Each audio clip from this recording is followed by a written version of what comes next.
কোশ্চেনটা দেখো, কোশ্চেনটা কি? Failure to provide a breath sample to the police when required to do so is a crime.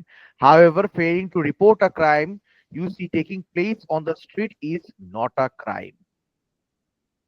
তার মানে কি? মানে তোমাকে যদি পুলিশ যখন তোমাকে ব্রেথ স্যাম্পল দিতে বলে রাস্তার মধ্যে, তখন তুমি পুলিশকে যদি ব্রেথ স্যাম্পল না দাও তখন ওইটা ক্রাইম। কিন্তু তুমি যদি রাস্তায় কোনো ক্রাইম হতে দেখো আর তুমি যদি ক্রাইমটা রিপোর্ট না করো, ওইটা কিন্তু কোনো ধরনের ক্রাইম না। কোশ্চেন দেখি, analyse the actus reus of some offences committed by omission. তার মানে কি? আমরা অমিশন নিয়ে এখানে ডিসকাশন করব। এখানে আমরা জিপি ফ্লেচারের আন্ডারে পড়ছিলাম যে কমিশন, এই অমিশন দুই ধরনের, তাই না? কমিশন হলো দুই ধরনের।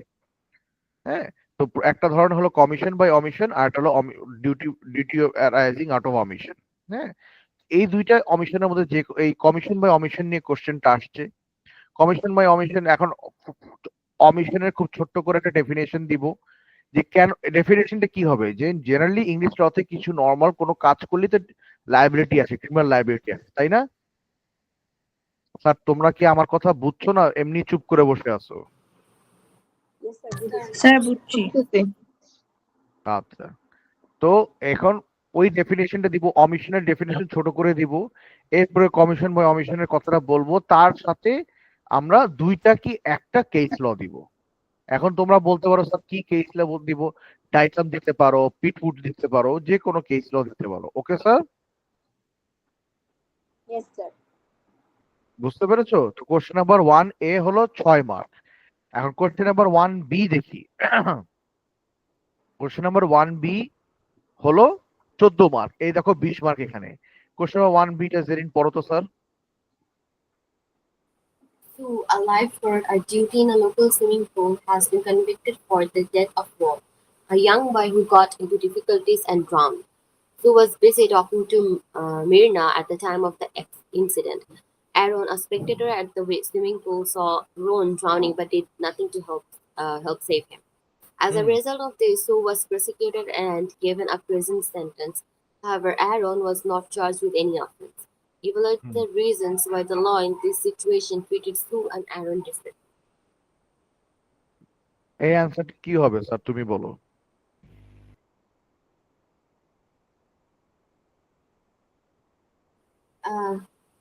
স্যার প্রথমে আমরা দুইটা সাইড করে লিখবো, একটা লিখবো হচ্ছে সুর পার্ট, একটা হচ্ছে আপনার অ্যারনের পার্ট। তারপর হচ্ছে তারপর হ্যাঁ, তারপরে লিখবো হচ্ছে সুয়ের জন্য যে ও হচ্ছে লাইবেল ছিল, কজ ও এখানে ডিউটি করছিল। তারপরে তারপরে কেসেস দিব। ও লাইভ, ও ডিউটি ছিল কেন? She was a lifeguard, তাই না?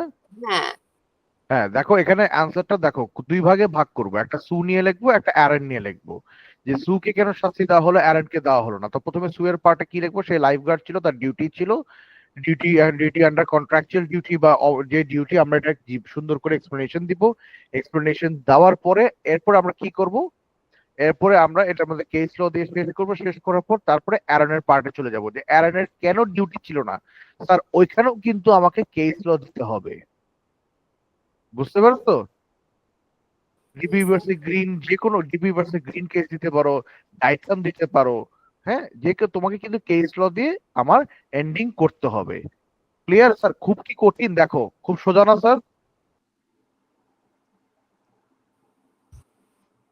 স্যার এর কি কঠিন লাগছে তোমাদের? হ্যাঁ, না স্যার কি তো, স্যার তুমি একটু মাইক জোরে কথা বলো, শুনি না। স্যার বললাম মোটামুটি ইজি আছে। না না, তোমাকে বলি নাই, জান্নাতকে বলছি, তোমারটা শুনছি তো স্যার। স্যার পেপার 1 এর মতো এই পেপারেও আমার এন্ডে কনক্লুশন দিতে হবে? না, এন্ডে কনক্লুশন বলবা যে যেহেতু এভালুয়েট বলছে, বলবো যে so by they were treated differently. একটা জিনিস লিখতে পারবো না? হ্যাঁ জিজ্ঞেস করলাম স্যার যে লিখবো কিনা। স্যার আমার কাছে এই জিনিসটা ইজি, বাট লাইক আই কি বলবো, একটু স্যাম্পল যদি কোনো অ্যান্সার হয় দেন আমি আচ্ছা ওটা দেখে স্যাম্পল দেন পাবো স্যার, আইডিয়া আমি ক্লাস শেষে তোমরা সবাই স্যাম্পল পাবো স্যার। আমি গ্রুপের মধ্যে সবাইকে স্যাম্পল দিয়ে দিব, একটা স্যাম্পল অ্যান্সার তোমরা পাবা। ওকে, বাট কম্পারেটিভলি এটা মানে একটু মানে পেপার ওয়ান থেকে ইজি, এত হ্যাঁ স্যার মেমোরাইজেশন আমি নাই বললাম 6 plus পেপার 1 ওয়ান পেপার এই জন্য পেপার 2 তে আমি তো বলি sir paper 2 is more high scoring than paper 1 okay. আচ্ছা একই বছরে মে 17 পেপার 2 এর মধ্যে একই বছরে কোশ্চেন নাম্বার 5ও আবার ক্রিমিনাল